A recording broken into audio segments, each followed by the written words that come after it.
Hi, thank you for clicking on the video, and I hope everyone is doing really well. So today I am going to be reacting to another Abbey Sharp video. She did post recently, and by recently I mean, well, 9 days ago as of today of filming, which of course when this video goes up, it's going to be probably like a month from today. It is what it is, but I saw this video pop up on my recommended from Abbey Sharp. It is entitled, Dietitian Turns Your Fear Foods into Healthy Meals from Triggering to Satisfying. First thing I want to say is taking a fear food and making it healthy implies that all fear foods are unhealthy. In her videos, she's always talking about that there's a time and place for unhealthy foods, like the foods that nutritionally might not hold that much value in that regard, but they hold value in other ways. So within this very short title, she is declaring that fear foods are automatically unhealthy and that they, for some reason, need to become healthy in order to face them. Obviously, I have not watched the video yet. I am simply reacting to the title because that's the first thing you notice when it comes to a YouTube video is the title and the thumbnail. That alone kind of contradicts what she talks about a lot. Of course, it could be clickbait, and I'm hoping she clarifies. First and foremost, not all fear foods are unhealthy. Fear foods do not need to become healthy in order to face them. That defeats the purpose of facing them. It's about facing what they are, not trying to change what they are. But let's just watch the video. Today's video is sponsored by Squarespace. And since you guys loved my previous Turning Your Trigger Foods into Hunger Crushing Combos video, I thought we're gonna make this a regular series. Oh yeah, folks, I'm more excited about this than you guys probably are because it means I get to eat so many fun foods that, you know, maybe I haven't even really thought about before. So this week we're gonna be doing candy, we've got some ramen, pizza, fried chicken, chips.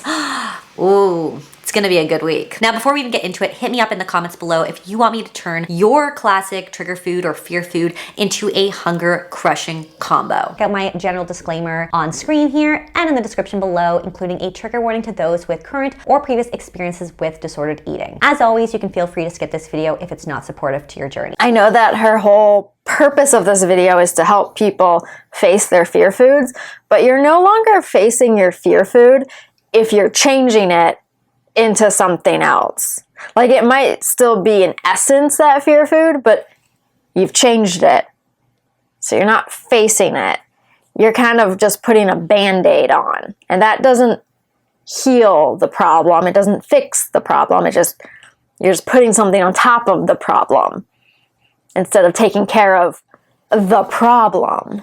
Now, I want to make it very clear that there's nothing wrong. There's no shame with enjoying these trigger foods or fear foods on the regular, all by themselves, without any hunger crushing compounds going on. But I wanted to show you how you can incorporate them into everyday meals and snacks in a way that make you feel your best. I think that, again, defeats the purpose of facing your fear food. You need to eat the fear food in its pure form in order for you to realize it can have a place in your everyday meal plan, diet, whatever you want to call it. I know what she's trying to do, but what she's saying and what she's doing are contradictory. And it's not that they completely contradict each other. It's just there's a little bit of opposition between her words and her actions. So let's continue. So that you can enjoy them more regularly and we can strip them of their fear food or kind of trigger food status. No, you're not. You're not taking away the trigger food status, the fear food status, because you're changing it. You're turning it into something else. Rather than facing the fear head on, you're like, well, here are my safe foods. How can I make this fear food resemble one of them? And it's like, eventually you need to realize that all foods are safe. If this helps you get to the point where you can eat the fear food in its pure state, great. And I think that the pure form, the fear form, should not be ignored. And this might be a stepping stone to facing the thing, but you can't disregard the thing because you made it healthy. All right, folks, another day, another hunger crushing combo, and this is one that was highly requested. Candy. So, I mean, there's so many ways you could go about this, but I feel like my hunger crushing combo idea will really apply to anything. And it's, when I'm filming this right now, it's almost Halloween, so we're gonna get a lot of candy in this house. And I always buy the good stuff that I actually want to eat because, like, sometimes I just want like a little something, and it's, you know, it always just hits the spot. Hit the spot. Whoa. So licorice came up a lot on my YouTube channel request. I guess a lot of you guys like licorice. I also like licorice, except for not black licorice, because that is nasty. Licorice is black licorice. Anything else is a flavored licorice in my book. And black licorice is the best type of licorice because it's licorice. It is what it is. I mean, the rest are good, but sorry, Abby, you're wrong. But I guess red licorice is not real licorice, but it's delicious. So I thought that these would be fun to make a little hunger crushing combo with. So let's do it. They're so good. To this. So, as you can see, what we got going on here, we got some nibs on top for the fun. We've got some walnuts here, some healthy fats and protein and fiber. It is a hunger crushing combo all on its own, of course. And then some popcorn also for some fiber. And this is gonna make an amazing snack mix. So let's put her together.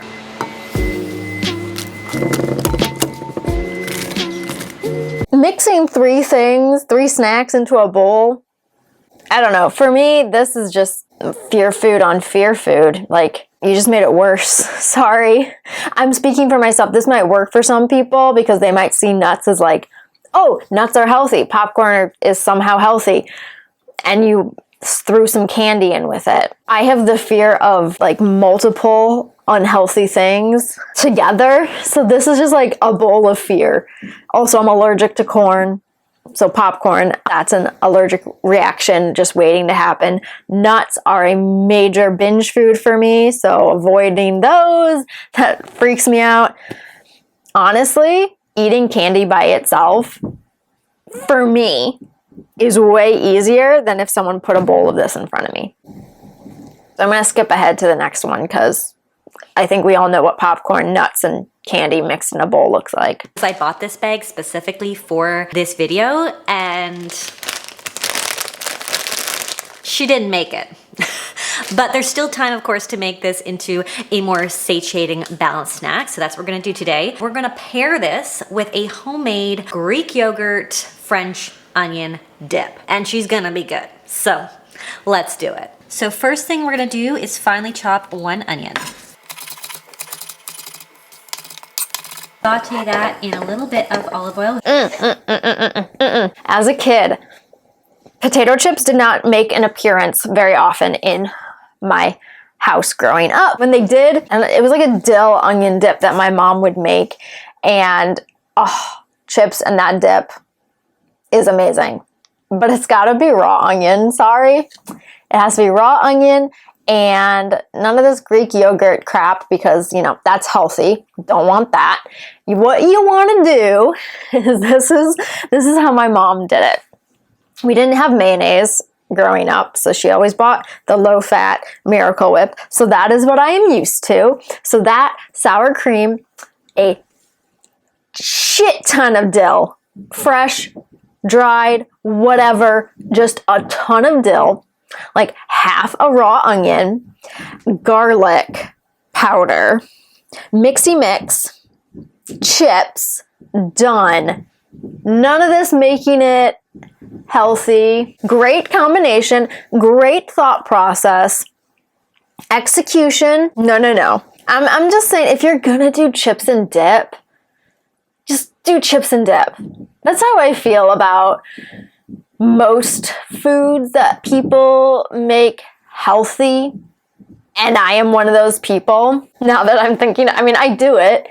But at the same time, it's like, if you're gonna do it, just do it. Like, that's how I feel about facing your fear foods. Just, if you're ready to face it, face it. All right, then we got some plain full-fat Greek yogurt here. And we're just going to add our onions. Smells so good. Now we dip. This still doesn't strike me as healthy. Maybe it's healthier than my recipe, but I don't know. I'm gonna skip ahead because we all know what chips and dip look like. It's Friday, and on Fridays, we order pizza. We're gonna have a little pizza party here, and we're gonna turn it into a hunger-crushing combo, which, in my books, is not that hard to do. Like, we do not need to be worried and fearing pizza, because pizza, in my books, can be a built-in hunger-crushing combo. And I'm here to say it doesn't have to, okay? Her hunger-crushing combo is a good formula. Pizza doesn't need to be. And food in general doesn't need to be. Not every single meal that you consume needs to hit this formula. Pizza can if you want, and it doesn't have to. I'm just gonna say it. It doesn't have to. So we've got some protein in the chicken. And of course, you know, if you're making your own pizza, you can also just throw on any leftover protein that you have in the house. Could also be tofu for my vegan friends. I hate that her go-to vegan option for anything and everything is tofu. Some of us vegans don't eat tofu, okay? And also, tofu on pizza, that sounds repulsive. That's disgusting. I'm a black bean on pizza type of person, which probably is just as weird as tofu on pizza, but it's really good. Take my word for it. Don't listen to her. Don't put tofu on pizza. Please don't do that. We got some pesto for some healthy fats. We got cheese for fat. We've got the crust. I chose a whole wheat option, but honestly, anything will do because we've also got veggies in here. And the kicker is how we're gonna serve this up to make it a really good, satisfying, balanced meal. So take a look at my plate. Ah, yes.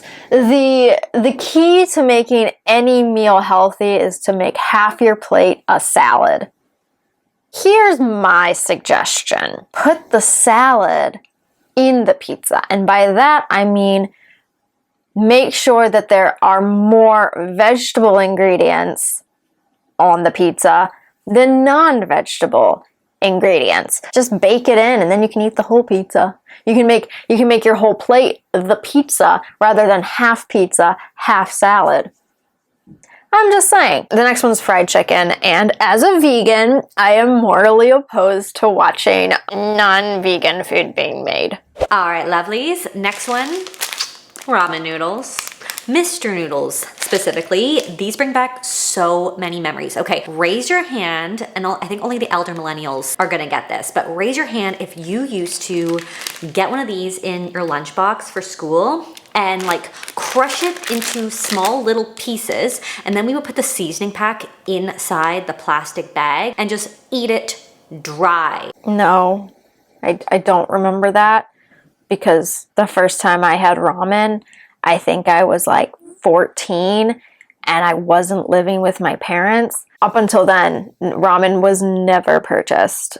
I've never seen it in my parents' house, and I've never seen it in their house since I moved out. And a lot of you guys told me that ramen noodles like this were one of your fear foods. And I have to say, like, I order ramen from ramen restaurants all the time, and I actually think it's an inherently quite balanced meal. See, that's the thing, is ramen in a packet like that is so different from ramen from a restaurant. Obviously, if you take the packet version and you emulate what you get at a restaurant, of course it's gonna be more balanced. It's gonna be more healthy. Right, you got your carbs in there with the noodles. Most of them come with some kind of protein top there. There's like an egg in there. There's some kind of meat. There's vegetables usually, tofu. Enough with the tofu. Not all of us like it. You heard my points. You heard my criticism. I think there's something about facing your fear foods as they are that's really important and crucial to fully recovering from an eating disorder. Of course, definitely branch out, try new things, try emulating different variations of your fear foods, using your fear foods in different ways, but there is something very crucial about facing the fear food as it is. Anyway, that is the end of the video. I hope you enjoyed it. If you did, please give it a thumbs up. If you did not enjoy it, you can give it a thumbs down. That is cool too. I don't mind. If you are not subscribed already, please consider subscribing and be sure to hit the notification bell to stay notified of all future uploads. If you have any comments, questions, video suggestions, anything at all, feel free to leave that in the comment section below. Be sure to go follow me over on Instagram, and I will see you next time.